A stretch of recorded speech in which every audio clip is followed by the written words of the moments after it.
Oi, povo, tudo bem? Sejam bem-vindos aí à nossa aula de hoje, que vai mudar um pouquinho o foco do que a gente vem discutindo nas aulas passadas em relação a fluidos.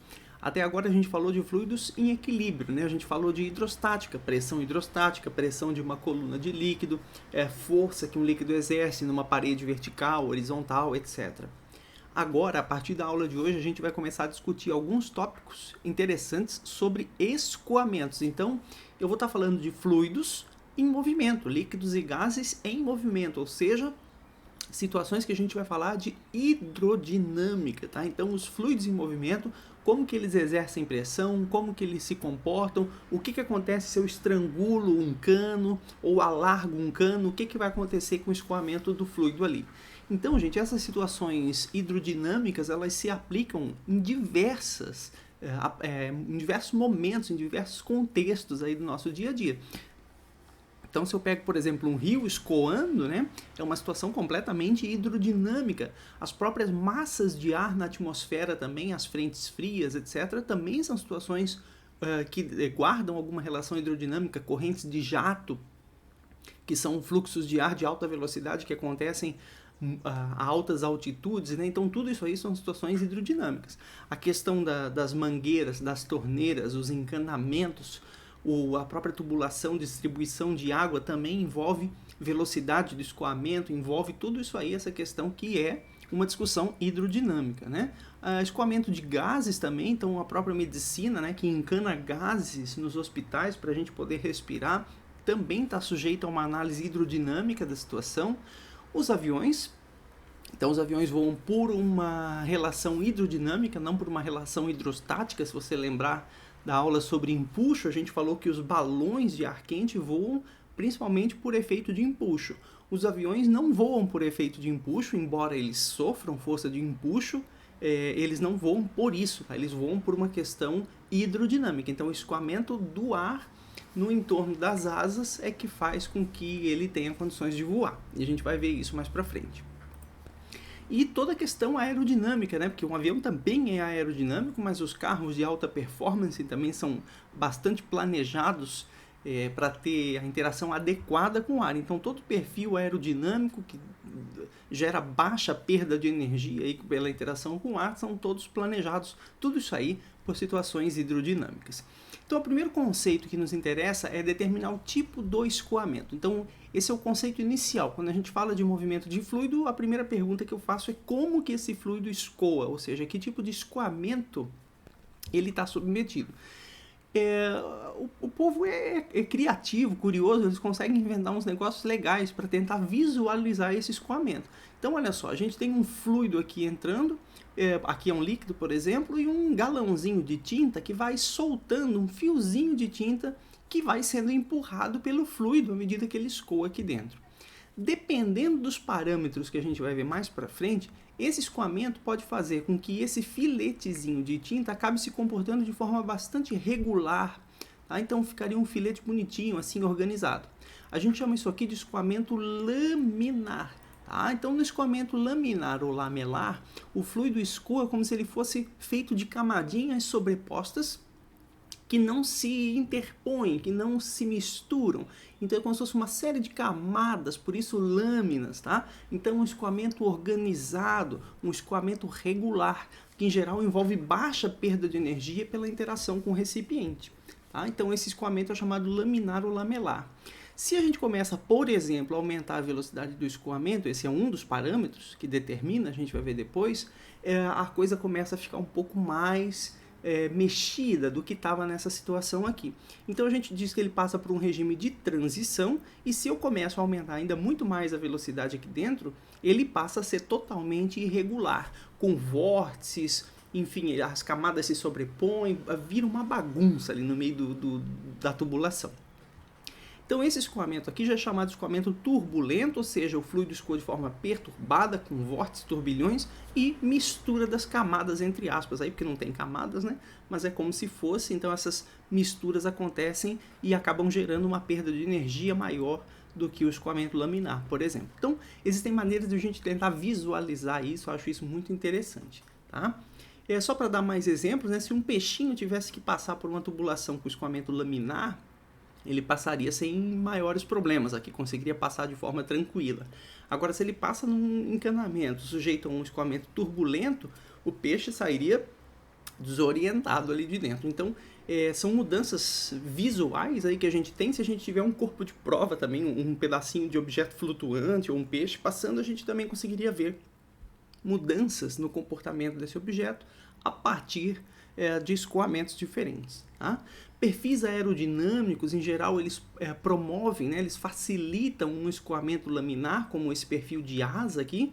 E se eu tiver um objeto abrupto, né, uma parede, um caminhão passando, lá atrás dele, o ar certamente vai ter algum tipo de comportamento turbulento. Então, só para vocês começarem a visualizar diferenças, tá, práticas desses tipos de escoamentos. Aqui mais um exemplo, uma fumacinha saindo aqui dessa pontinha de fumaça, com cigarro acontece isso também, né? A gente vê claramente, ó, o escoamento inicial aqui da fumaça é organizado, lá na frente é totalmente turbulento, e aí existe aqui algum regime de transição, né? Então a gente consegue ver claramente a diferença dos escoamentos até com a fumaça, ou um gás, né? No caso aí, um fluido. Tá? Então, um escoamento laminar, uma transição e depois um escoamento turbulento. Em torneira também, só para a gente esgotar os exemplos, mas vocês verem como tem exemplos de escoamentos no nosso dia a dia, dependendo de quanto você abre a torneira, às vezes dá para reparar que você consegue fazer um escoamento bem organizado, um escoamento laminar, praticamente laminar do fluxo de água que sai da torneira. E se você começa a aumentar isso, ele passa por um regime de transição e depois ele vira uma loucura, né? Algumas delas, inclusive, misturam ar junto para diminuir a quantidade de água, mas mesmo as que não fazem isso, você consegue, às vezes, consegue mostrar as diferenças entre o laminar, um transição e um turbulento. Então, a gente está sujeito a isso o tempo inteiro, a gente só não se dá conta do que acontece, né? Com o ar, embora ele seja transparente, a gente não consiga ver as camadas de ar. Aqui tem uma outra aplicação interessante, que é eles usarem, ao invés da tinta, aquele galãozinho de tinta no líquido, quando é gás assim transparente, eles podem usar um jato de fumaça. Então eles soltam um pouquinho de fumaça, e aqui atrás do cara, que não aparece na imagem, tem um ventilador. Isso aqui é um túnel de vento gigantesco, né? Que está sendo testado, é um caminhão. Então tem um túnel de vento gigantesco ali, e para ver o escoamento então do ar em volta do objeto, a gente coloca pontos de fumaça, né? um escoamento, e não precisa ser um só, às vezes tem vários pontos de fumaça, e aí essa fumaça escoando ao redor do objeto permite que a gente visualize o tipo do escoamento que está acontecendo ali. Então eu acho interessantíssimo, né, como a gente consegue visualizar esse processo. Aqui é num perfil de asa, tá? Também dentro de uma câmara de vento, então, só que agora não é um filete de fumaça, né? São várias pontinhas de fumaça lá dentro da câmara, elas vão soltando fumaça e o túnel de vento, né? A câmara de vento vai levando essa fumaça e aí passa pelo perfil e a gente consegue ver já uma turbulência aqui, um início mais laminar, então a gente consegue avaliar o escoamento. Aqui tem exemplos desses perfis de asa, aviões sendo efetivamente testados em túneis de vento, né? Aqui com fumaça, esse aqui ainda não liberou fumaça, mas o modelinho do avião está lá dentro. Tá? Então, realmente é muito curioso a gente reparar esse tipo de coisa. Até modelos de cidades, né? Se a gente quer construir alguns prédios, os engenheiros podem verificar a influência deles no próprio comportamento do ar na cidade, quando a gente tem vento de leste, vento de oeste, vento sul, então dá para planejar isso e dá para visualizar isso aqui numa câmara de vento, tá? Num túnel de vento, inclusive com pontinhos de fumaça aí nas cidades modelo que eles fazem. Então podem botar uns pontinhos de fumaça e ver como que o escoamento do ar acontece. Tá bom? Então essas são aplicações interessantes de como a gente descreve, como que a gente estuda e onde que a gente aplica as situações hidrodinâmicas envolvendo escoamentos aí de fluido. Então, pessoal, uma das formas que a gente tem para determinar o tipo do escoamento, ou seja, se vai ser um escoamento laminar ou um escoamento turbulento, é calculando um parâmetro matemático que a gente chama de número de Reynolds. Esse número de Reynolds ele é adimensional, ou seja, se você colocar todas as unidades que determinam o número de Reynolds, elas vão se cancelar. Então você não vai ter uma unidade resultante, ele é simplesmente um número, 1, 2, 5, 10, 100, 1000, 10 mil, 20 mil, é um número, tá pessoal, sem unidade nenhuma. E quanto maior for o número de Reynolds, mais turbulento vai ser o escoamento dentro daquela situação que você está analisando. Então, se a gente calcular, por exemplo, para uma tubulação circular, e o número de Reynolds ele vai depender do contexto em que ele está sendo aplicado, então aqui é só como um exemplo para a gente trabalhar, considerar uma tubulação circular com o fluido se movendo aqui dentro com uma velocidade V, e ele tem um raio R, então esse tubo. O número de Reynolds ele é 2μV, R sobre Ni, que é a viscosidade dinâmica que a gente viu há um tempo atrás. Então esse é o número de Reynolds. Tá? Se você colocar todo mundo aí, botar as unidades e fizer a conta, vai ver que as unidades se cancelam. Então Mi é a massa específica em quilograma por metro cúbico no SI. O V é a velocidade do escoamento.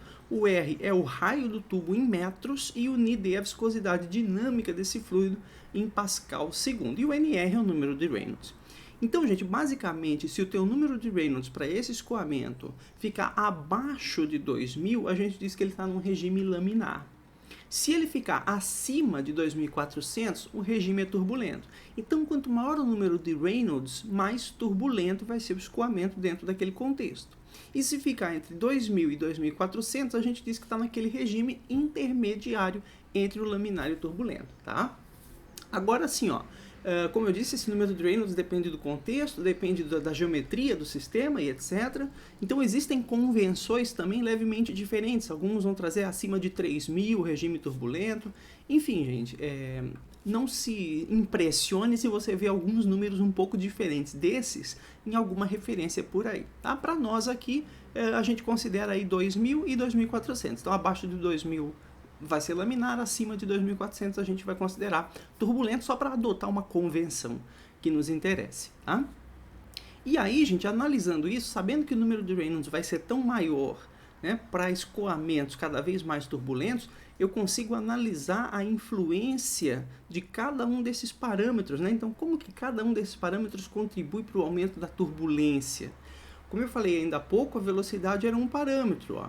Então, se eu mantenho o raio fixo, massa específica fixa, ou seja, o mesmo fluido, né? Então, Mi e o Ni são fixos, e o mesmo raio de tubo, quanto maior for a velocidade, maior o número de Reynolds, é diretamente proporcional, né? Então, quanto maior velocidade for ali, mais turbulento tem chance de ser o escoamento, tá? Então, a gente consegue analisar esses parâmetros. Por outro lado, se eu mantenho a velocidade e mantenho o raio do tubo, quanto maior for, olha aqui, ó, os parâmetros do fluido é a massa específica e a viscosidade, é a razão entre eles. Então, quanto maior for a razão, massa específica por viscosidade, mais turbulento tem chance de ser esse escoamento também, tá?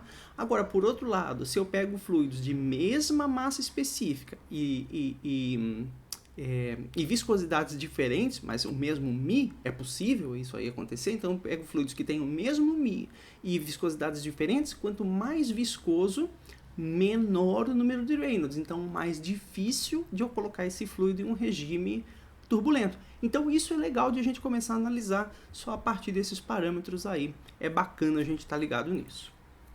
Bom, uma observação importante é que, na realidade, quando a gente tem um fluido escoando por uma tubulação, aqui num regime laminar e aqui já num regime turbulento, a gente percebe que existe um perfil de velocidades dentro do tubo. A gente não vai falar sobre esses perfis aqui, mas se você fosse aprofundar no estudo do fluido, você vai ver que existem perfis de velocidade, que podem, inclusive, ser calculados. Então, existe camada limite, várias coisas interessantes que dá para debater, mas que a gente não vai entrar hoje aqui.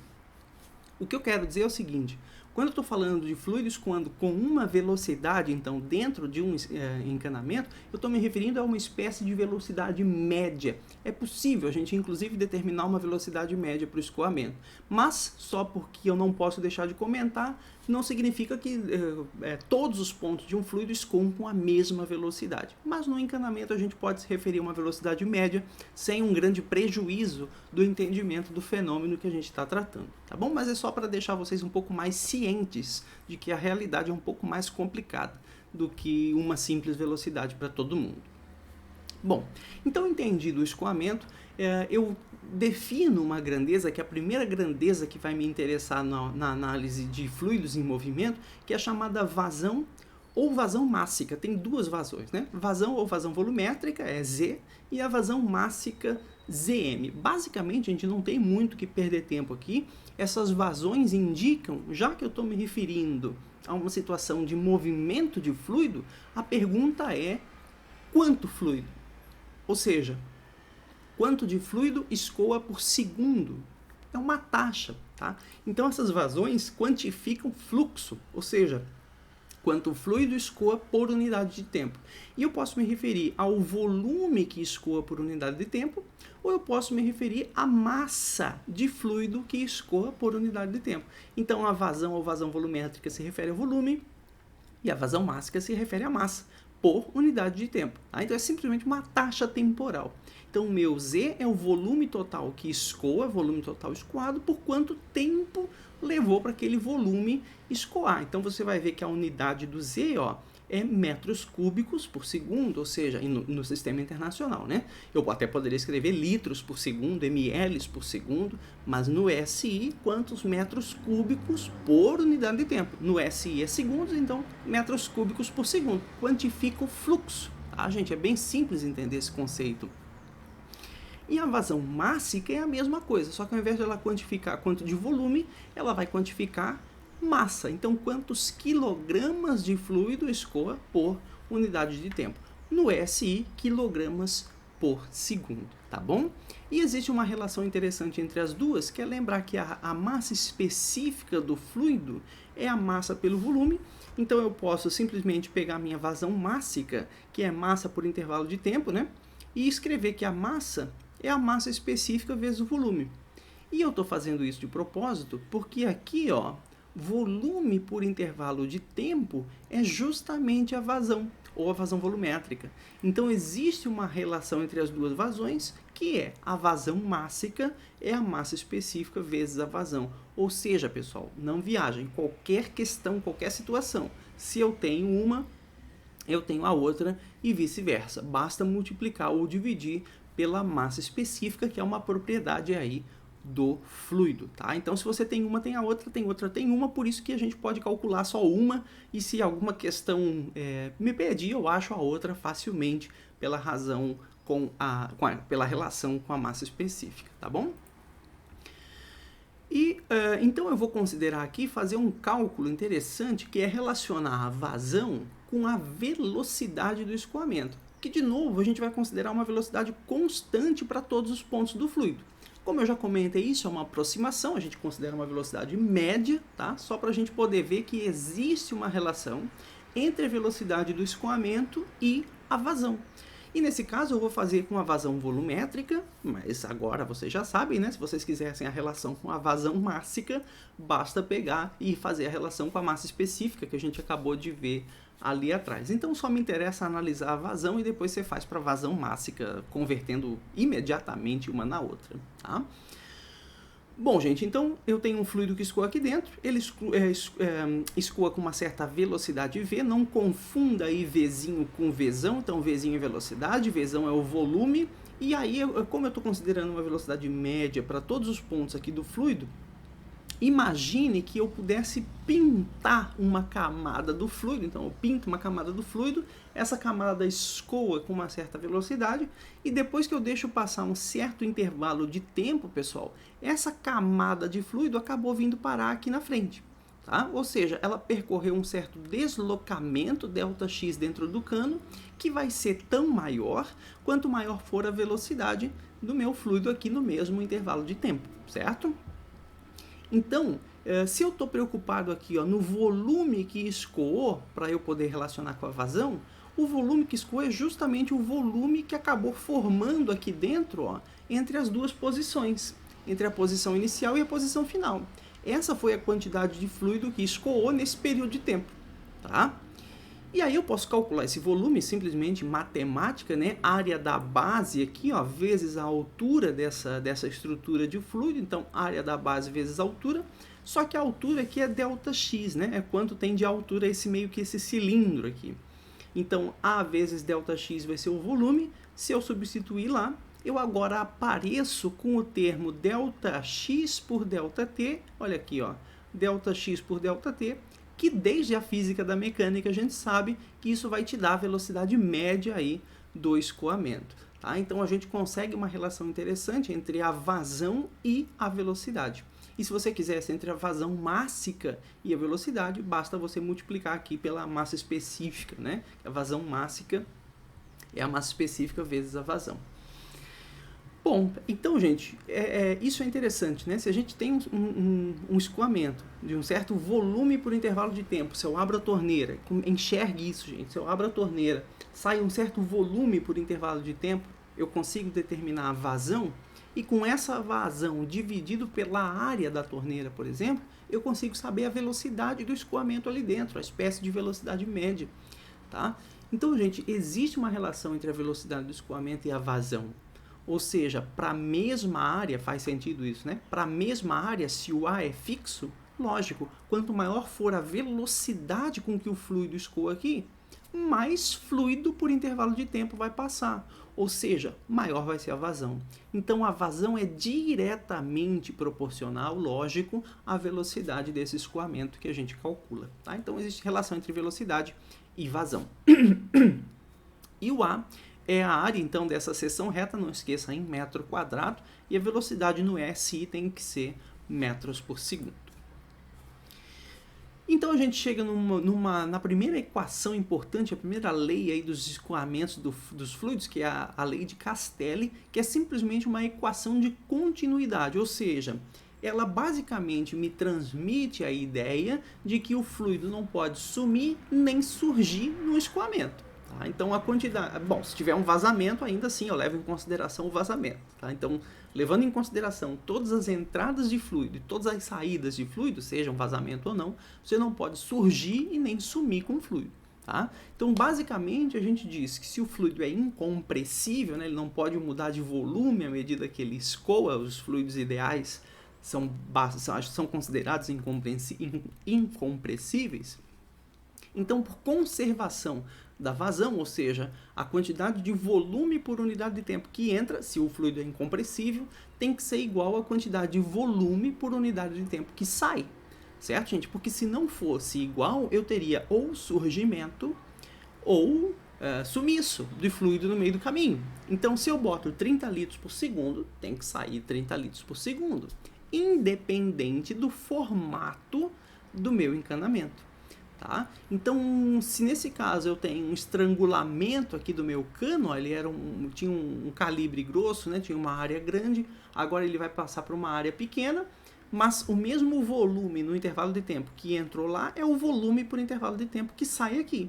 Né? Então, se o encanamento encolheu, esse mesmo volume vai ocupar um ΔX maior. Né? Consequentemente, ele vai ter uma velocidade maior, porque ele vai ter um ΔX maior, mas no mesmo intervalo de tempo, né, gente? Não pode sumir nem surgir fluido. Então ele acaba escoando com uma velocidade maior. Enfim, gente, a lógica da coisa é, se eu conservo o escoamento, se eu conservo o volume de fluido no meu escoamento, toda a vazão volumétrica que entra é igual à vazão que sai. Tá? Então o meu Z-in é igual ao meu Z-out. Tudo que entra tem que ser igual a tudo que sai. Nesse caso aqui que é simples, só tem uma entrada e uma saída, então o meu Z1 tem que ser igual ao meu Z2 e, portanto, área 1 vezes velocidade 1 tem que ser igual à área 2 vezes velocidade 2. Tá? Então, A1V1 igual a A2V2, lei de Castelli aplicada para essa situação aqui, que só tem uma entrada e uma saída. Onde isso se aplica, eu acho que tem uma aplicação interessantíssima, que é o caso da mangueira, né? Quando a gente está ali lavando o carro, aí quer fazer com que o jato de água saia com uma velocidade maior, a gente vai lá e pá, bota o dedão na ponta da mangueira. Pessoal, é muito comum as pessoas confundirem, né, nessa análise de fluido e dizer, se a água então está saindo com uma velocidade maior, ela está saindo com uma vazão maior, porque a vazão é diretamente proporcional à velocidade. Mas calma, gente, cuidado, porque nesse caso eu variei a área também, tá? Então a vazão não mudou. A vazão, inclusive, é o que ficou constante, porque não vai sumir ou surgir fluido só porque eu botei o dedo na ponta da mangueira. Então esse exemplo aqui é clássico, tá? Estrangular a mangueira não aumenta a vazão, o que a gente tem é uma mudança na área do escoamento, exatamente o que está acontecendo nessa figurinha de cima. E aí, pessoal, se eu diminuir a área, então se o A2 é menor que o A1, basta lembrar dessa fórmula, né? Se o A2 é menor que o A1, mas veja, esse termo aqui é igual a esse termo todo aqui, eu diminuí daqui para cá. Mas para isso aqui continuar igual, o outro termo tem que aumentar, para que o produto, né, continue igual. Então eu tenho o produto de A1 com V1. Se o A2 com V2 tem que dar o mesmo resultado, mas o A2 é menor, para compensar, o V2 tem que ser maior. Eles são inversamente proporcionais nesse caso. Tá? Então, quanto menor a área do escoamento, mais rápido o fluido tem que escoar ali para manter a vazão constante. Essa é a ideia. Então, quando a gente tem um estrangulamento da mangueira, a gente tem um aumento da velocidade. E é isso que faz com que a água vá mais longe. Não é um aumento de vazão, é um aumento de velocidade, tá bom? E por outro lado, se eu abrir o cano, se o meu cano passa por um alargamento, consequentemente ele vai ter uma diminuição da velocidade do escoamento pela lei de Castelli, tá bom? Bom, gente, e a gente pode então generalizar essa equação da continuidade da lei de Castelli para múltiplas entradas e múltiplas saídas. Então você tem, inclusive na vida real, diferentes conexões aí que não são apenas uma entrada e uma saída, tá? E, de novo, gente, se você tiver alguma questão, isso é importante, que diga, numa junção de fluido, sei lá, tem um gotejamento, tem um escape, tem um vazamento de fluido, esse vazamento ele tem que ser considerado, tá, gente? Então você considera esse vazamento como mais uma saída do fluido, isso é importante. Tá? Então, basicamente, você considera nessa equação todas as entradas e todas as saídas, inclusive vazamentos. Tá? Então, essas vazões aí, a soma de vazões de entrada igual a soma de vazões de saída, é o somatório de A vezes velocidade para todos os canos que entram e A vezes velocidade para todos os canos que saem. Lembra que a vazão também pode ser volume por unidade de tempo, tá? Então você poderia somar todos os Vzões por ΔT mais Vzão por ΔT. E eu falo isso porque se tiver um vazamento, em geral eles vão dizer, perde 30 litros por minuto. Ele não deu velocidade ali, né? Então aí a vazão de saída para aquele vazamento, aí não vai trocar por razão vezes Vzinho, você vai trocar por volume por unidade de tempo. Tá? Então, tem que ser tudo considerado, todas as entradas e todas as saídas, tá bom? Dito isso, então vamos ver um exemplo, pessoal, desses escoamentos múltiplos, tá? Para a gente fechar a nossa aula. Então, a estrutura da figura abaixo conecta 3 segmentos de tubulação por onde escoa a água.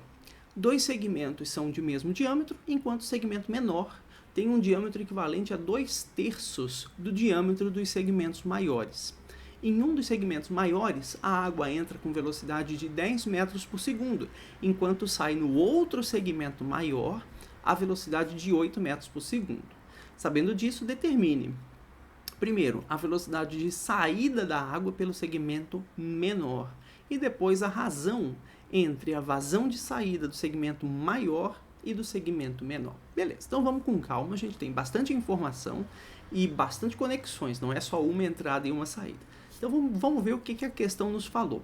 Primeiro, eu tenho aqui um canamento maior são dois pontos, duas entradas ou duas saídas aqui grandes e uma pequena aqui na frente. Tá? O fluido entra por uma grande e sai por uma grande, ele me falou. Tá? Então, a gente tem aqui 1, 2 e 3. Eu tenho uma entrada numa grande, uma saída numa grande com velocidade V2 diferente. E, consequentemente, se essa velocidade V2 é menor que V1 para o mesmo tubo, né, para a mesma área, essa velocidade diminuiu, por conservação, na pequenininha tem que sair fluido. Tá? Então, eu tenho uma saída de fluido aqui na boca pequena, que é a minha boca 3, sai aqui com uma velocidade V3, que é justamente o que a letra A está me perguntando. Qual é a velocidade de saída na boca 3? Bom, ele me deu também a relação dos diâmetros, é legal a gente colocar isso. Então, a entrada 1 e a saída 2 aqui, elas têm o mesmo diâmetro. Então, o meu D2 é igual ao D1. Agora, aqui na boca 3, o diâmetro da boca 3 é 2/3 do diâmetro dos segmentos maiores. Então, o meu D3 é 2/3 de D1. Tá? Então, essas são as informações que foram dadas aqui para nós. Gente, como são múltiplas entradas e saídas, está brincando com velocidade aqui, a dica que eu dou é a lei de Castelli, relação de vazão com velocidade por essa conexão toda aí. Então, gente, o nosso Zin é igual ao Zout, eu tenho uma entrada e duas saídas, então fica A1 vezes V1 igual a A2 vezes V2 mais A3 vezes V3, ou seja, o que entra igual a soma do que sai, tá bom?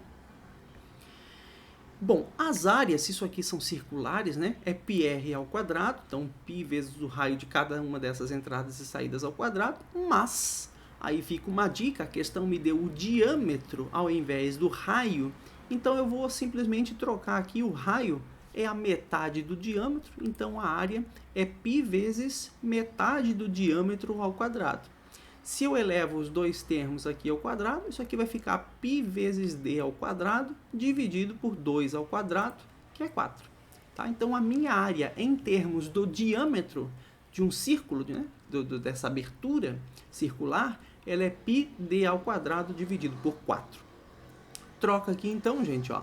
Então, vai ficar πd1 quadrado sobre 4 vezes v1, πd2 quadrado sobre 4 vezes v2, πd3 quadrado sobre 4 vezes V3, tá?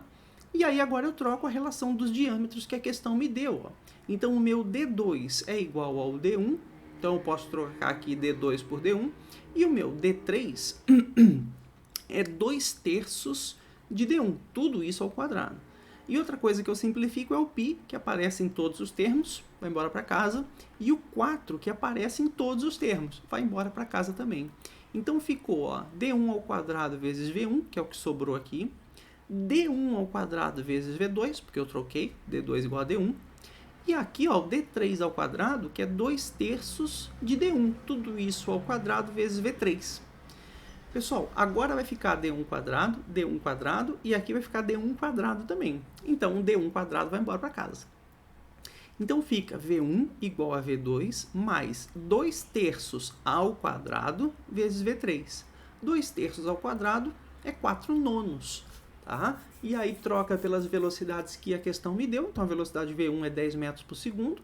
A velocidade de saída lá em 2 é 8, mais 4/9 de V3. E com isso, eu consigo determinar o V3, que é 4,5 metros por segundo. Então, essa é a velocidade de saída aqui na boca pequena, tá? na minha terceira conexão ali dessa junta em T. Tá bom, gente? Então a letra A está resolvida. A letra B me pergunta qual é a razão entre a vazão de saída no segmento maior, então a vazão 2, Z2, e a vazão de saída no segmento menor, ou seja, Z3. A vazão de saída em 3. Então, a letra B ela quer saber Z2 sobre Z3, que é a razão entre a vazão de saída na maior e a vazão de saída na menor. Z2 sobre Z3. Bom, gente, só trocar, né? A vazão é área vezes velocidade, então A2V2 sobre A3V3. As áreas, né? πd ao quadrado sobre 4, então aqui πd2 quadrado sobre 4, πd3 quadrado sobre 4, V2, V3. π e 4 vai tudo embora.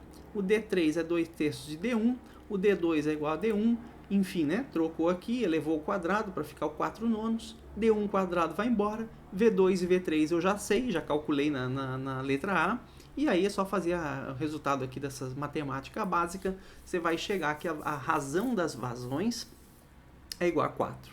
Ou seja, pessoal, interpretando, a vazão na boca 2 é 4 vezes maior, né? Se eu passar para lá multiplicando, que a vazão na boca pequena, tá? Então, sai 4 vezes mais fluido aqui do que sai aqui. Então, é isso que a gente consegue interpretar dessa questão.